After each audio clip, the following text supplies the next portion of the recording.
ମୁଁ ଏବେ ବରମୁଣ୍ଡା ବସ୍ ଷ୍ଟାଣ୍ଡରେ ବାବା ସାହେବ ଭୀମରାଓ ଆମ୍ବେଦକର ବସ୍ ଷ୍ଟାଣ୍ଡ ପାଖରେ ମୁଁ ଏବେ ଅଛି।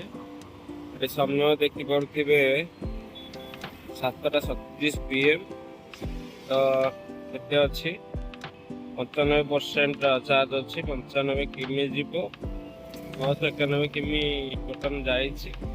ତ ମୁଁ ଗତ ଥର ଯେତେବେଳେ ଆସିଥିଲି ମୋର ଫଲ୍ସ ଚାର୍ଜ ଦେଖେଇଥିଲା। ତ ଆଜି ମୁଁ ମାନେ ଦେଖିବାକୁ ଚାହୁଁଛି ସଠିକରେ କେତେ ଯାଉଛି। ତ ମୁଁ ଏବେ ଘରେ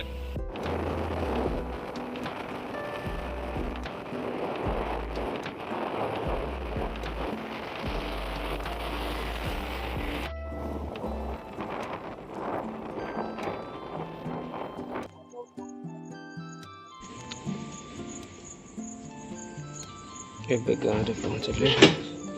କେତେ କିଲୋମିଟର ହେଲା? ତ ମୁଁ ଏବେ ଗାଁରେ ପହଞ୍ଚି ସାରିଲିଣି। ମୁଁ 95% ଥିଲା, ମୁଁ ବରମୁଣ୍ଡାରେ ଥିଲି। ଗାଁରେ ପହଞ୍ଚିଲି ଆଉ 32% ଅଛି ଚାର୍ଜ। 7:30ରୁ ବାହାରିଲି, ଠିକ୍ 9:30ରେ ପହଞ୍ଚିଲି। 2 ଘଣ୍ଟା ଲାଗୁଛି ଆଉ ବ୍ୟାଟେରୀ ସ୍କୁଟିରେ ଆଉ।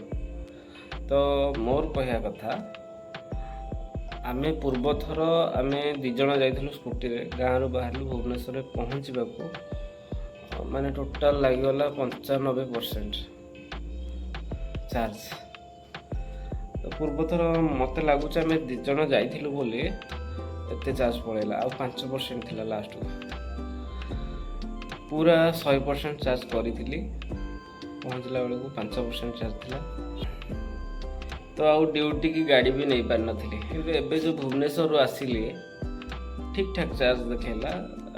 ମାନେ 68% ସରିଲା ଆଉ 32% ଅଛି ଚାର୍ଜ।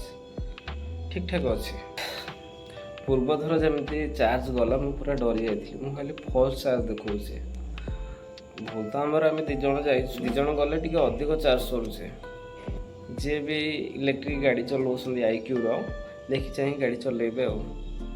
କାରଣ ଚାର୍ଜ ବି ସେ ଅନୁସାରେ ରଖିବାର ଅଛି। ଆମକୁ ଜାଗା ଉପରେ ପହଞ୍ଚିବାର ଅଛି। ତ ଆଜି ପାଇଁ ଏତିକି। ରହିଲି। ଜୟ ଜଗନ୍ନାଥ।